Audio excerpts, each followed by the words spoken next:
National Identity Management Commission restores portal. Updates on the Lagos building collapse scene. Plus, experts advocate early detection as panacea for cancer management. Hello, this is Panorama, reaching you live from the NTA Enugu Network Center. I am Minna Adobe Okobasi.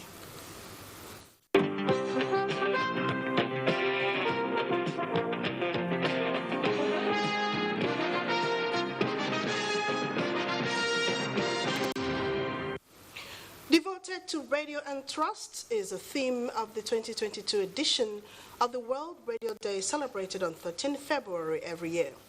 Broadcasters and media analysts who are marking the event around the world say despite a global decline in trust in the internet and social media networks, radio continues to be seen by people as one of the most trustworthy news sources. In Nigeria, millions of people still rely on radio as a source of information, education, and entertainment. And there are currently 265 AM and FM radio stations across the country.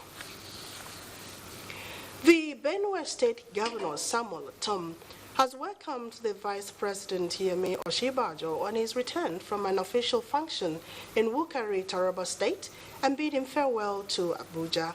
This was after the initial twist at the NAF-based gate, Makurdi. Charles Abba reports. Entrance of the governor this time through the NAF-based gate is seamless. Governor Samuel Otom, alongside some members of the State Executive Council, proceeded to the airport to welcome the Vice President, Professor Yemi Osinbajo. It was a warm embrace as the duo sighted each other. The governor said the authorities of Nigeria Air Force have tendered apology for the embarrassment, which was attributed to communication gap. It has been resolved. Apology given and apologies accepted. So the Vice President, the President, my President and Vice President.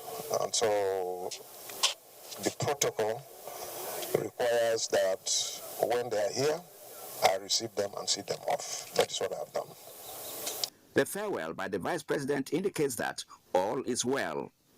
In Makurdi, Charles Abba, NTA News. Link up with Abolade Salami for a live update on the collapsed building in Lagos. Abolade, what's the latest? Thank you so much. There's nothing much happening now. All we have here is that a rescue operation has been put on hold. We have here the excavator trying to take out the debris. We heard that the last body was recovered as at 1:30 a.m. today, making it a total of 4 casualties, while they also had 2 survivors from the building collapse.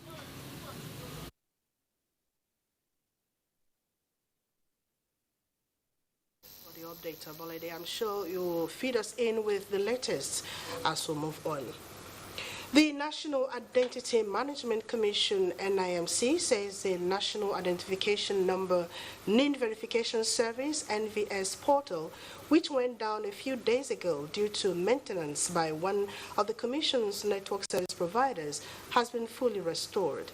A statement signed by the NIMC's head of corporate communications, Kayode Adegoke, indicates that customers and service providers can now take full advantage of the 2 verification platforms, tokenization and NVS, both of which are effective for verification and authentication of the national identification number. The NIMC extends its profound gratitude to the general public and partners for their support during the NVS downtime and use of the tokenization platform. The statement adds that NIMC will continue to come up with innovative identity management solutions to enhance its capacity to deliver on its mandate. The National Industrial Court of Nigeria, sitting in Enugu on Friday, commenced hearing on a suit filed by the Enugu State Government to restrain the state chapter of the Nigerian Union of Teachers from embarking on proposed industrial action over government's failure to pay them the 30,000 naira minimum wage. Chidi Okurafor reports that the court granted interlocutory injunction restraining teachers from embarking on industrial action pending the determination of the substantive suit.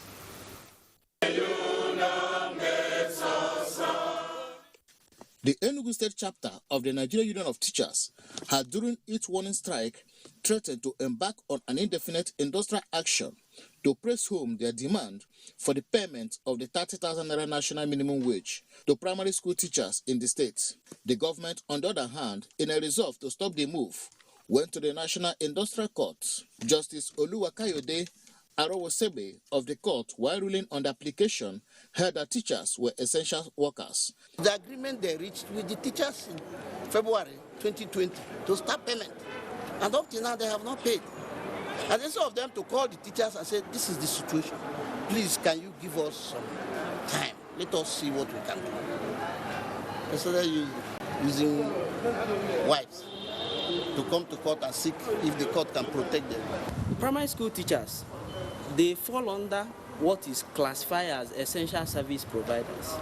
And all the workers categorized as essential service providers, they are prohibited from embarking on industrial action. Enugu State Chairman, Nigerian Union of Teachers, and that of pensioners equally spoke to NTA News. If teachers are on essential service, they should pay them essential salary. The teachers appealed to the state government to pay them minimum wage, as they stated their challenges. Teachers don't have a different market. We go to the same market with other workers. So, and we go to hospitals, our children are in schools, and we need to be paying their fees and all that. The case was adjourned to 22nd of February 2022 in Enugu. Chidi Okrafo, NTA News. We'll take a break here. Panorama continues in just a moment. Do stay with us.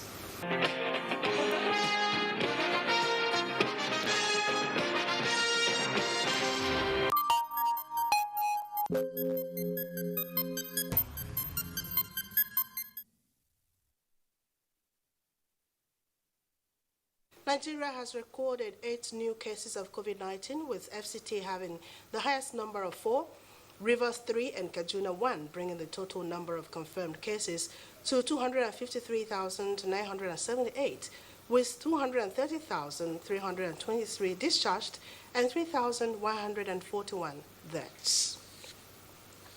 Oncologists have affirmed that most cancers are reversible with early detection, awareness, and the right policy statements. Chimareke Ugu has details. This chronic illness has severe effects psychologically, socially, economically, and emotional consequences. Currently, 100,000 new cases are reported every year, with very few having access to treatment. It is in view of this that government's commitment to safeguarding the health of Nigerians assumes greater urgency in the case of cancer. In its effort to provide care for the cancer patients, the federal government have constructed and equipped 6 treatment centers in the geopolitical zones of Nigeria. Enugu is actually lucky to have one of the 6 centers of excellence as designated by the Federal Ministry of Health, and that is domiciled at the University of Nigeria Teaching Hospital.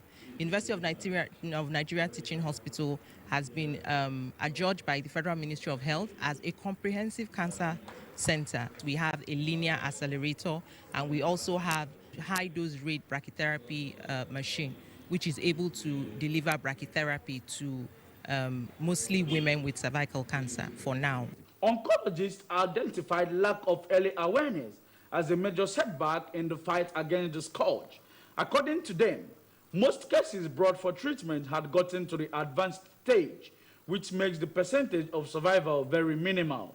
What we have come up with is that we have to go right down to the level of awareness. We talk about the continuum of cancer care, and it goes from prevention, awareness, education, bridging the knowledge gap, and then proper navigation. The issue with cancer is that the stage of presentation determines the outcome. And so treatment should shift from being institutional-based to community-based dictation.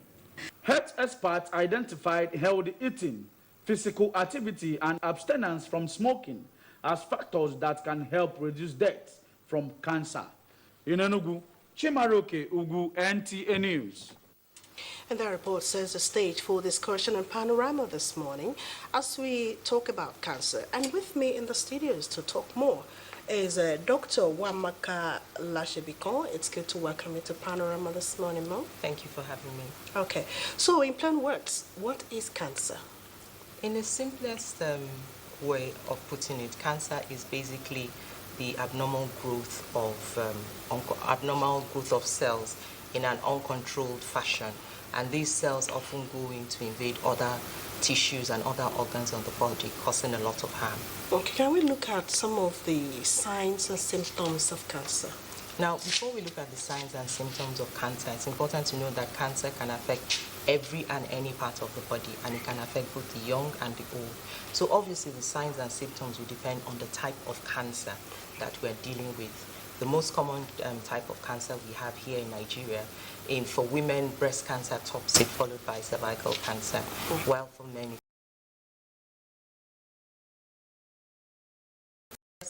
oftentimes, the woman might discover a lump in her breast, usually painless, so that may put the woman at ease, not thinking really that there's really something amiss. So a lump in the breast, oftentimes, like I said, it's painless. There might be bloody nipple discharge. The skin around the breast may actually become puckered, looking like the skin of an orange. So these are some of the common signs for breast cancer, common symptoms. For cervical cancer, usually it's bleeding, pervaginal bleeding that is different from the menstrual cycle. And then there's also the foul-smelling, watery discharge that also comes with it. So like I said, different things. Colorectal cancer, we're seeing an upsurge in it, and usually there's a change in the bowel habits of the individual. Sometimes there's constipation alternating with diarrhea, and then there could also be bleeding per rectum. So depending, it's just to say that if you notice anything amiss, do go and seek medical counsel. Okay, at this point, can we look at some of the causes of cancer? Right, so causes of cancer, to put it in a simple way, we usually would call it body risk factors, describe it in terms of risk factors. Okay. You have the modifiable risk factors and then the non-modifiable risk factors. The fact that, particularly for breast cancer, that one is a female obviously increases the risk of breast cancer, and aging is also one of the risks that is non-modifiable. Then for the ones that are modifiable, we talk about physical activity, smoking, alcohol prevention, excessive alcohol intake. Another one I'd really like to stress here is that with cervical cancer, which is largely preventable, we do know the cause, which is the infection with the human papilloma virus. And there are steps that can be taken to mitigate against this, which is why we now push for vaccination in young girls between 9 to 14, and then still there's a window which you can take it up to 21 years of age. But in addition to the vaccination, we also encourage women to go for screening, pap smear, human papilloma virus, DNA testing, and both which is known as co-testing. These are some of the things that we would advocate for people to diagnose it early. Okay, is cancer reversible? Reversible, I think maybe the question would, it be treatable? Yes. Okay, so in terms of with a diagnosis of cancer and it's treated, does that connote cure? Absolutely, but the emphasis is on early detection. If the patient presents early, usually stage 1, stage 2, medical science has evolved to be able to treat it, and then what the treatment that is offered is known as curative intent, in which case then you can say it is reversible because it is treated, and then the patient goes away, from the oncology clinic after, of course, a certain number of time. Okay, ma'am, let's look at some of the efforts you and your team, because I know you are, one of the people in charge of cancer in Enugu State. So what are you and your team doing to ensure, there's enough awareness for cancer in Enugu State? So recently, last week, the world over stopped to celebrate the World Cancer Day, which was marked on the 4th of July. And this year, the theme for this season was Close the Care Gap, really looking at equitable distribution of cancer care. Now, I bring that up because in trying to create awareness, in trying to help to change the gloomy narrative that we have here, it's important that we look at the entire spectrum of care. and see where we can identify the gaps and plug in.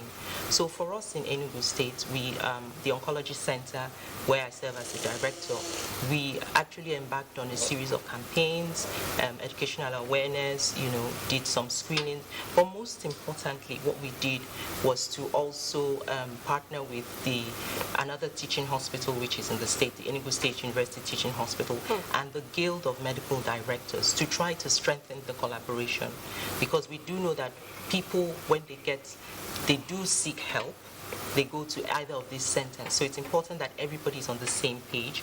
We know where the services are for cancer treatment are in Enugu State, and so able to navigate patients to the next step where they really need this service. Okay, what are some of the challenges you and your group are also having in terms of making sure that the message gets to where it ought to? One interesting thing that came up with the conversation on Friday was the fact that there is a lot of activity around awareness, but that has not really translated to better health-seeking behaviors. So that in itself is a challenge. We are not sure whether we are communicating effectively. So which is why during that meeting, we also had somebody from the public health, community physician, really try to explore ways of better dissemination, because we've found out that when we do give out this message in terms of trying to improve awareness, it doesn't necessarily translate to women coming into the hospitals early, and then even though we did identify lots of factors because we know it's multifactorial. So this is one challenge. But more importantly is when there's a diagnosis of cancer, where do people go? Access to treatment is essential if we must change the narrative.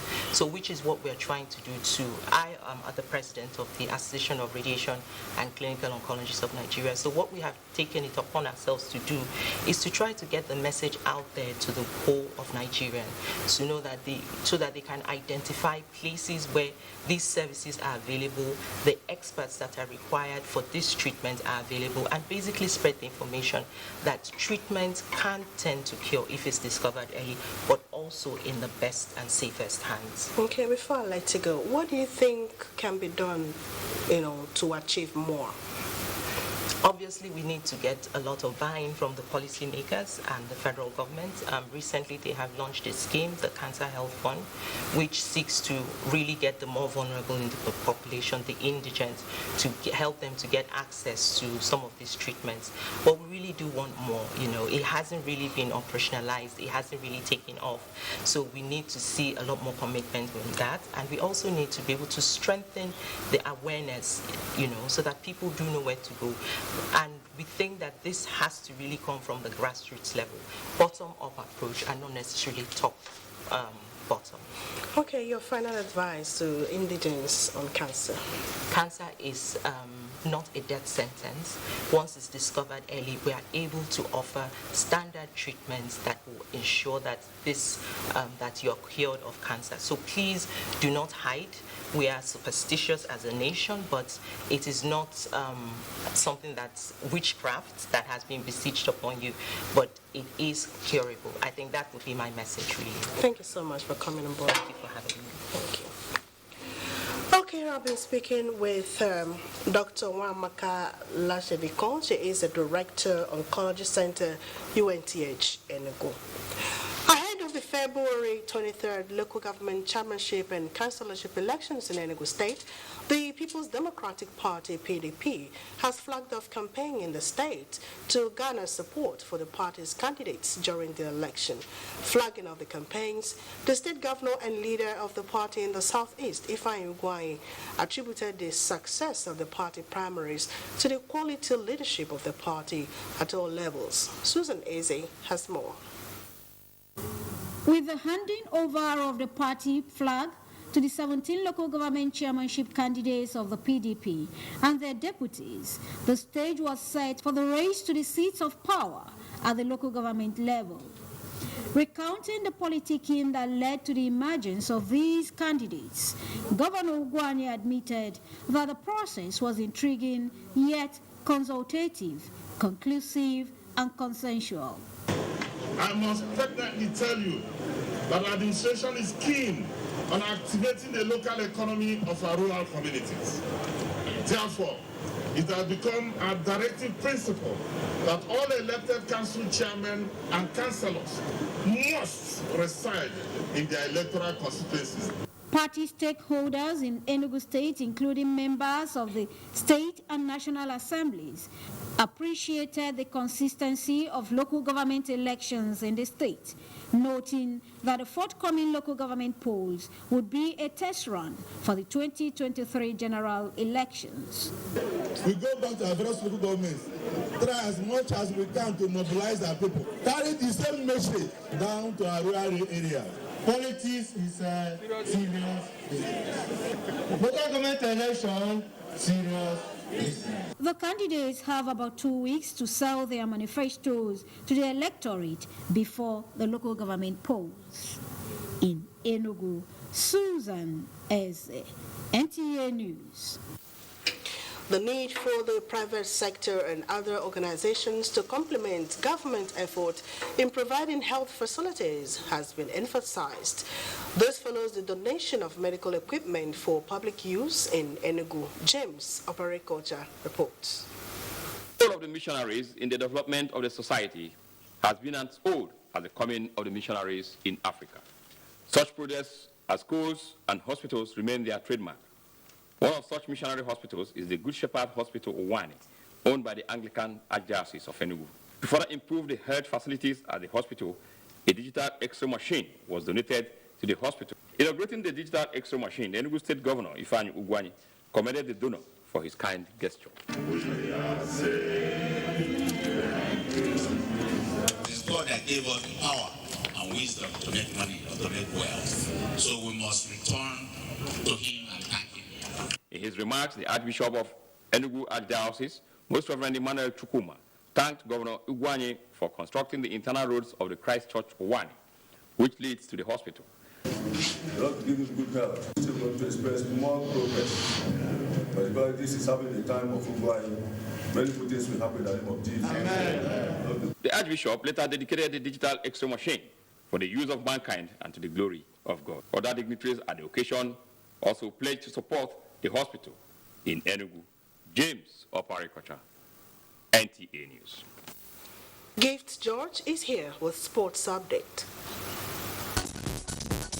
Chelsea Football Club has won the FIFA Club World Cup for the very first time after beating Brazilian club side Palmeiras in extra time with goals from Romelu Lukaku and a Kai Havertz penalty. In the Nigerian Professional Football League, Saturday match result shows that Eyimba and Niger Tornadoes played a 1-1 draw. Katsina beat Kwara United by 1-0. Rivers United thrashed Wiki Tories by 3-0.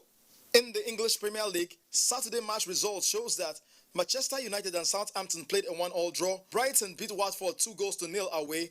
Everton beat Leeds by 3-0. Brentford and Crystal Palace played a goalless draw. Ahead of the Super Eagles and the Black Stars of Ghana, Qatar 2022 World Cup playoffs, President of the Nigerian Football Federation, Amaju Pinnick, has confirmed that Odion Ighalo will be back for the World Cup playoffs in March.